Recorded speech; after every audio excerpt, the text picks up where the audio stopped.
മുനമ്പത്തേക്കാണ് ആദ്യം നമ്മൾ പോകുന്നത്. മുനമ്പം ഭൂസമരസമിതി പിളർന്നു. സമരം അവസാനിപ്പിക്കാനുള്ള നീക്കത്തിൽ പ്രതിഷേധിച്ച് ഒരു വിഭാഗം പള്ളിമുറ്റത്തെ സമരപ്പന്തലിൽ നിന്ന് ഇറങ്ങിപ്പോയി. ബദൽ സമരക്കാർ റോഡരികിൽ പുതിയ സമരപ്പന്തൽ കെട്ടി. സമരം അവസാനിപ്പിക്കുന്നത് വഞ്ചന എന്നാണ് ഇവരുടെ ആരോപണം. പ്രതികരണങ്ങൾ കേൾക്കാം.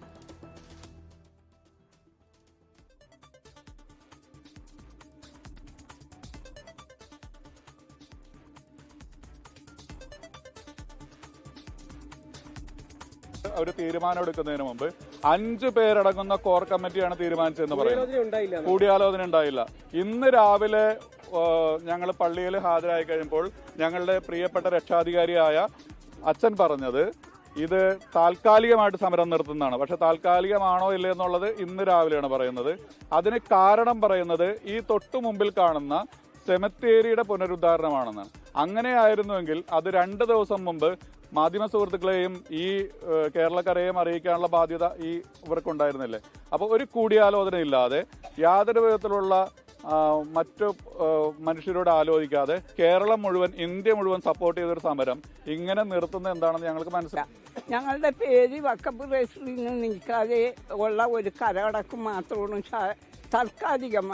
താൽക്കാലികമായ ഒരു കരമടക്കിന് ഞങ്ങൾ അംഗീകരിക്കണില്ല. ഞങ്ങൾ ഇത്രത്തോളം കഷ്ടപ്പെട്ട് ഇത്രത്തോളം കടലിടി കൊണ്ട് കടലിൽ കിടന്ന് ഒഴുകി ഒരു കര കാണാൻ കൊതിച്ചവരാണ് ഞങ്ങൾ. ഒരു കര, ഈ പ്രദേശത്ത് ഒരു കര കാണാൻ കൊതിച്ചവരാണ്.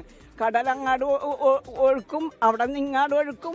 അത്രയും കഷ്ടതയിലൂടെ ഞങ്ങൾ നേടിയെടുത്ത് ഞങ്ങളുടെ കാരണന്മാരും 2-3 തലമുറകൾ കഴിയണവരെ എത്ര കഷ്ടത അനുഭവിച്ചിട്ടും ഞങ്ങൾ ഇവിടെ നിന്ന് പോയില്ല. കരമടയ്ക്കാൻ കഴിഞ്ഞിട്ടുണ്ടെന്നും സർക്കാർ നൽകിയ ഉറപ്പിൽ വിശ്വാസമുണ്ടെന്നും മുനമ്പം സമരസമിതി കൺവീനർ ജോസഫ് ബെന്നി പറഞ്ഞു. സമരം തുടരുന്നത് BJP അംഗത്വം സ്വീകരിച്ചവരെന്നും ജോസഫ് ബെന്നി ആരോപിച്ചു.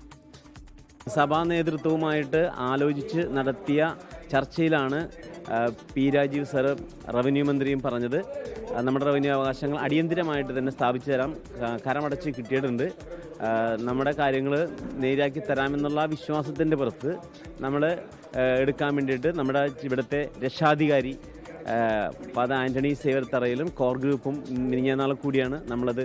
അതിൻ്റെ അകത്ത് ഇവിടുത്തെ ഉള്ള 610 കുടുംബങ്ങളുണ്ട്. അതിൽ BJP മെമ്പർഷിപ്പ് എടുത്തിരിക്കുന്ന കുറേ ആളുകളുണ്ട്. അവർ എല്ലാമാണ് ഇപ്പോൾ അങ്ങോട്ടേക്ക് പോയിരിക്കുന്നത്. അപ്പോൾ അതുമായി ബന്ധപ്പെട്ടിട്ടുള്ള ആളുകൾ അവിടെ തന്നെ സമരം കണ്ടിന്യൂ ചെയ്യുമെന്നാണ് പറഞ്ഞത്. ലോകത്തെവിടെയായാലും ഏത് സമയത്തും 24 വാർത്തകളും ഓഗ്മെന്റഡ് റിയാലിറ്റി പാക്കേജുകളും എക്സ്പ്ലെയിനറുകളും വിശദമായി കാണാൻ ഞങ്ങളുടെ YouTube ചാനൽ നിങ്ങൾക്ക് സബ്സ്ക്രൈബ് ചെയ്യാം.